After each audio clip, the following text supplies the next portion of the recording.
ඔයා හොඳින් නේද? බය වෙන්න එපා මිස්. ඔයාට ලේසියෙන් ඩෙලිවරි එක කරන්න පුළුවන් වෙයි.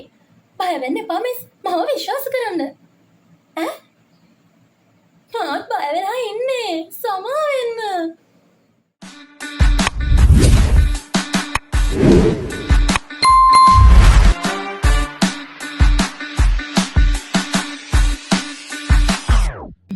Hi guys, කොහොමද ඉතින් ඔයාලට?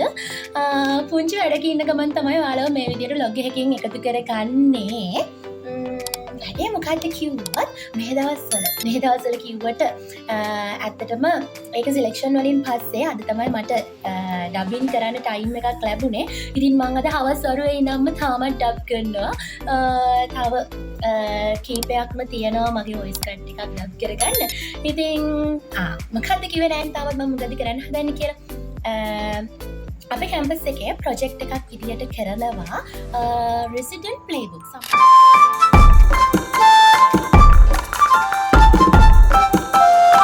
සමහර අය නම් මේක කොරියන් ඩ්‍රාමා සීරීස් එක බලලත් ඇති. ලස්සන කතාවක් ඩොක්ටර්ස්ලගේ කියන්නේ ඩොක්ටර්ස්ලා සෙට් එකක් එකතු වෙලා එයාලගේ ලයිෆ් එක කොහොමද ගත වෙන්නේ ඒ ආශ්‍රිතව තියෙන ඩ්‍රාමා එකක් ටෙලි සීරීස් එකක් තමයි මේක. ඉතින් රෙසිඩන්ට් ප්ලේබුක් වොයිස් කරන්න ඒකේ රෙසිඩන්ට් ප්ලේබුක් වොයිස් කරන්න අපේ කැම්පස් එකේ ටිකක් එකතු වෙලා දැන් ප්‍රොජෙක්ට් එකක් විදියට ඒක කරනවා. ඉතින් ඒකේ ඩොක්ටර් කියෝන්ගේ කැරක්ටර් එකට තමයි මම සිලෙක්ට් වෙලා ඉන්නේ.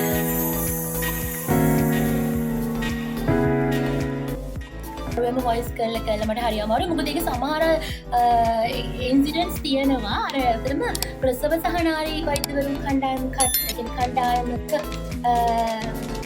වීඩියෝ වගේක් තමයි තියෙන්නේ. ඉතින් එතකොට අර දැන් මේක මම කලින් කරලා තියෙන දේකුත් නෙවෙයි. ඒක නිසා මට මේක අලුත් එක්ස්පීරියන්ස් එකක්. ඒකත් එක්ක මම ටිකක් මේකට ඇඩැප්ට් වෙන්න ලොකු ටයිම් එකක් ගියා. ඒ කියන්නේ සමහර වෙලාවල් තියෙනවා අපිට දැන් හිතන්නකො මේක එක අවස්ථාවක් තියෙනවා.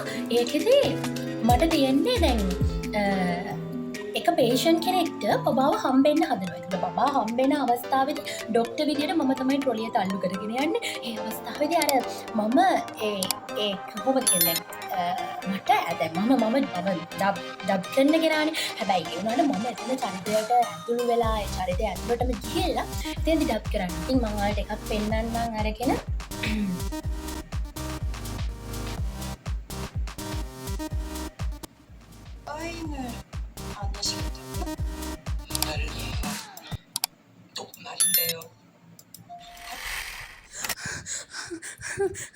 අයින් වෙන්න මෙයාට අමාරුයි. අයින් වෙන්න පොඩ්ඩක් හිමින් යමු. ඉක්මන් වැඩි. නෑ ඉක්මන් කරන්න. බබා එනවා. බබාගේ ඔළුව එළියේ. ඉක්මන් කරන්න. බබා එළියට එනවා. බබාගේ ඔළුව එළියේ එන්න. එයාගේ තමයි ගයිස් මේකේ වීඩියෝ කට් කරන්න තියෙන්නේ. ඉතින් මට තාම ලැජ්ජයි මේකේ. ඇත්තටම සමහර ඉන්ස්ටන්ස් ගන්න හරිම අමාරුයි. ඉතින් ඉස්සරහට මේක එපිසෝඩ්ස් ගොඩක් තියෙනවා. ඒව ඩබ් කරනකොට මම හිතන් ඉන්නේ ඔයාලවත් එකතු කරගන්න පුළුවන් ලයිව් සෙෂන් එකකින් එකතු කරගන්න. ඉතින් තාම මට ගොඩක් මේක වැඩ තියෙනවා. චූටි රෙස්ට් එකකට තමයි පොඩි වෙනසකටත් එක තමයි මට හිතුණා ඔයාලව vlog එකකින් එකතු කරගන්න ඕනි කියලා. දැන් ආයෙත් vlog එකකින් හම්බෙනකම් ඔයාලා හැමෝටම සුබ දවසක්.